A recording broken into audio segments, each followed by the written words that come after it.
कांची के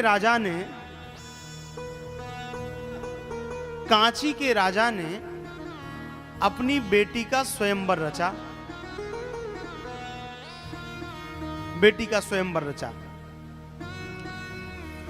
सभी राजाओं को आमंत्रण भेजा गया, लेकिन हमारे पुरी के जो राजा थे उनके पास आमंत्रण नहीं आया। देखो, लोग कहते हैं कि भारतीय संस्कृति में, हिंदू धर्म में बेटियों को बहुत पीछे रखा गया। बताओ, ऐसी कोई संस्कृति है जहां पर बेटी को स्वयं वर चयन करने की अनुमति दी गई हो? यह भारतीय संस्कृति में दी गई थी। भारतीय संस्कृति में यह छूट दी गई थी कि बेटी अपने अनुसार वर का चयन करे, अपने बुद्धि विवेक से वर का चयन करे। तो बड़ी अद्भुत कथा है। आप जगन्नाथ जी की लीला देखिए केवल। तो कांची के महाराज ने बेटी का स्वयंवर रचा, सबको आमंत्रण भेजा, लेकिन पुरी के महाराज को आमंत्रण नहीं भेजा। अब तो महाराज पुरी नरेश को बहुत खराब लगा। ये तो राज्य का अपमान है, यहां की प्रजा का अपमान है, हमारे शासन का अपमान है। तो महाराज पुरी के राजा ने अपनी पूरी सेना के साथ चढ़ाई कर दी कांची में, पूरी सेना के साथ। अब चढ़ाई कर दी, वहां कांची के राजा को सूचना मिल गई थी कि पुरी के राजा युद्ध करने आ रहे हैं, वो अपनी पूरी तैयारी से। अब महाराज घनघोर युद्ध हुआ और कांची के राजा ने पुरी के राजा को पराजित कर दिया। अब आप सुनिए। अब महाराज राजा दुखी होते हुए आए, जगन्नाथ जी के चरणों में गए, बोले महाराज आज तो बहुत बुरी हार हुई है आपकी। भगवान ने कहा हमारी हार कैसे हो गई? अरे बोले ये राज्य आपका ही तो है। भगवान ने कहा क्या घटना हुई थी? भगवान तो सब जानते ही हैं, प्रभु जानत सब बिन ही जनाए, बिना बताए ही भगवान सब जानते हैं। लेकिन भगवान ने पूछा कि बताओ घटना क्या थी? तो बोले महाराज कांची के राजा ने अपनी बेटी का स्वयंवर किया, सभी राजाओं को आमंत्रण भेजा, लेकिन हमें आमंत्रण नहीं भेजा था, पुरी के महाराज को। तो महाराज हमने जाकर आक्रमण किया, और आक्रमण किया तो घनघोर युद्ध हुआ, और युद्ध में हम पराजित हो गए। महाराज ये पराजय मेरी नहीं, आपकी पराजय है। एक प्रकार से राजा तो आप हैं।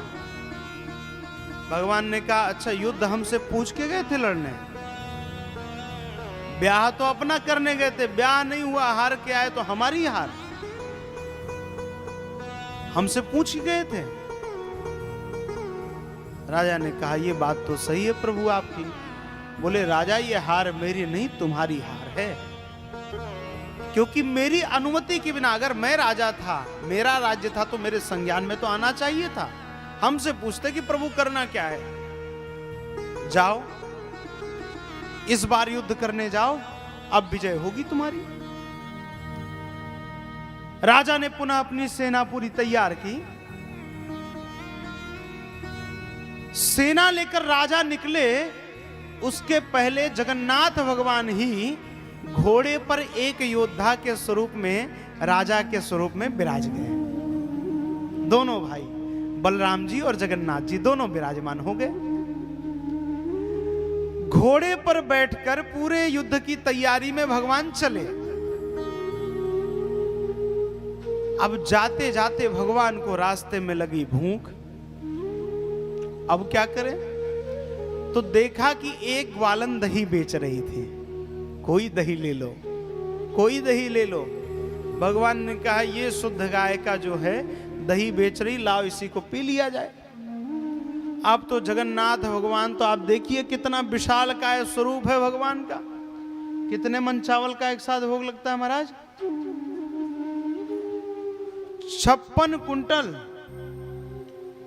भोग एक दिन में लगता है भात का, महाप्रसाद का। तो सोचो हल्के फुल्के में तो काम होना नहीं है। महाराज भगवान दही पीने लगे। अब दही तो पीते गया, वो ग्वालन को तो क्या मतलब, वो तो देखी कि कोई राजा के बेस में कोई जा रहा है, भगवान दही पी लिए। तो ग्वालन ने कहा ये कौन देगा पैसा? पैसा लाओ। अब तो जगन्नाथ जी देखें कहीं कुछ माल पानी लेके चले नहीं थे, तो चल दिए भगत की रक्षा के लिए। अब महाराज भगवान ने देखा कहीं कुछ है नहीं और ग्वालन झगड़ा करने को तैयार। तब भगवान ने अपनी मुद्रिका निकाली, अंगूठी निकाली और निकाल करके उस ग्वालन को दे के राजा को मुद्रिका दे देना और जितने पैसे तुम्हारे हो रहे हो उससे ले लेना। भगवान चले गए वहां से। अब पीछे पीछे पुरी के महाराज अपनी पूरी सेना लेकर आ रहे थे, युद्ध के लिए जा रहे थे कांची। अब ग्वालन ने देखा कि राजा आ रहे हैं, रोक लिया रास्ते में। राजा ने कहा तुम्हारा इतना बड़ा दुस्साहस, तुमने राजा की सवारी रोकी। उस ग्वालन ने कहा महाराज हमें तो कोई मतलब नहीं, आप राजा हो कि रंग को हमें क्या मतलब, हमें तो दही पी गए, कुंटल कुंटल पैसा कौन देगा। भगवान ने कहा कौन, राजा ने कहा कौन पी गया दही। अरे बोले पता नहीं, घोड़े पे दो थे, एक गोरा राजकुमार था, एक कोई श्याम रंग का राजकुमार था। दही पी गया, बाद में पैसा नहीं तो अपनी अंगूठी निकाल कर हमें दे गया, बोले राजा को दे देना। राजा ने कहा दिखाओ अंगूठी। और जो राजा ने अंगूठी देखी तो जान गए कि ये तो मेरे जगन्नाथ जी की अंगूठी है, ये तो मेरे प्रभु की मुद्रिका है। राजा के मन में इतनी प्रसन्नता, उस ग्वालन के भाग्य की सराहना राजा करने लगे कि धन्य है तेरा जीवन, जगन्नाथ भगवान स्वयं प्रकट होकर के तेरी दही पी गए। ग्वालन ने कहा महाराज जो जगन्नाथ हो कि कोई हो, हमारी तो कुंटलों दही पी गए, पैसा दे जाओ हमें। तो राजा ने उस पूरे क्षेत्र को, क्या नाम है उसका, हाँ मानिक उसका नाम था, मानिक उस ग्वालन का नाम।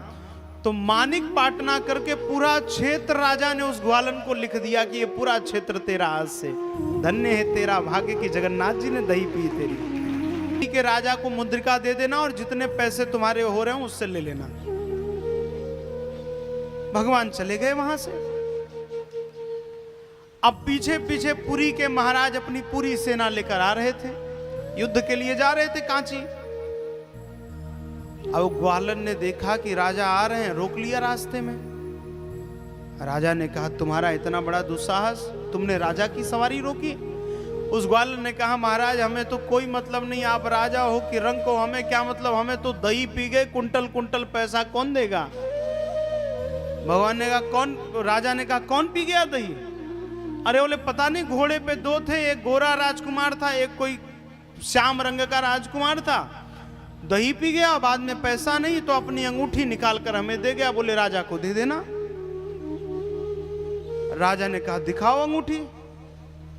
और जो राजा ने अंगूठी देखी तो जान गए कि ये तो मेरे जगन्नाथ जी की अंगूठी है, ये तो मेरे प्रभु की मुद्रिका है।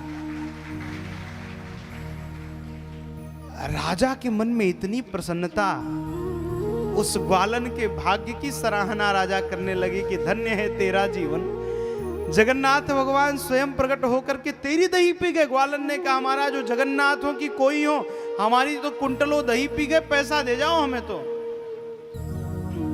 तो राजा ने उस पूरे क्षेत्र को, क्या नाम है उसका, हाँ मानिक उसका नाम था, मानिक उस ग्वालन का नाम।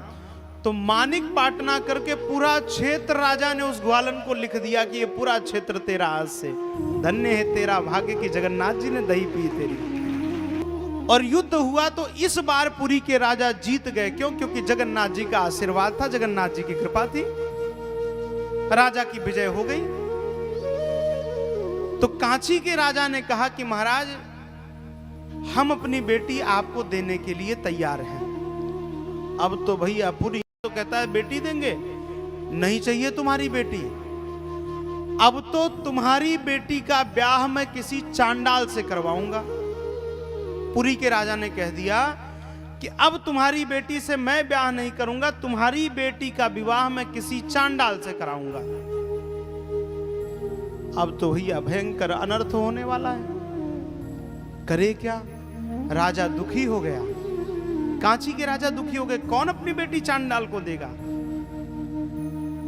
तो जगन्नाथ जी की प्रेरणा हुई एक मंत्री को तो मंत्री ने जाकर के धीरे से कांची के राजा के कान में कहा कि सुनो, अपनी बेटी से बरमाला पुरी के राजा को डलवा दो।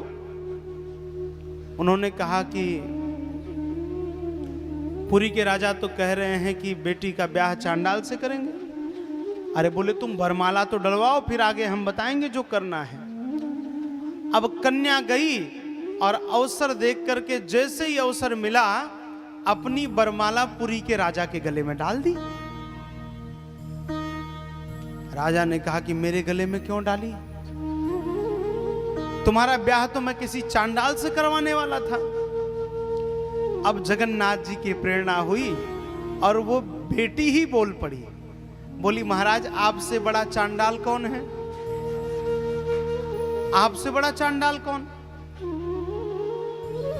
राजा ने कहा कि एक तो पहले अपमान किया है और अब चांडाल कह रही है।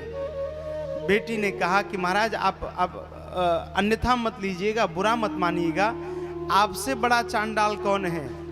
अरे आप ही तो सबसे बड़े चांडाल हैं। जगन्नाथ जी के रथ के आगे झाड़ू आप लगाते हैं, तो आपसे श्रेष्ठ चांडाल कौन हुआ? आप ही तो है चांडाल। महाराज राजा भी धन्य हो गए और राजा समझ गए कि ये ऐसे तो नहीं बोल सकती। और देखा तो पीछे हमारे ये काला ठाकुर, हमारे यहाँ जगन्नाथ जी को उड़ीसा में काला ठाकुर भी कहते हैं, काड़िया।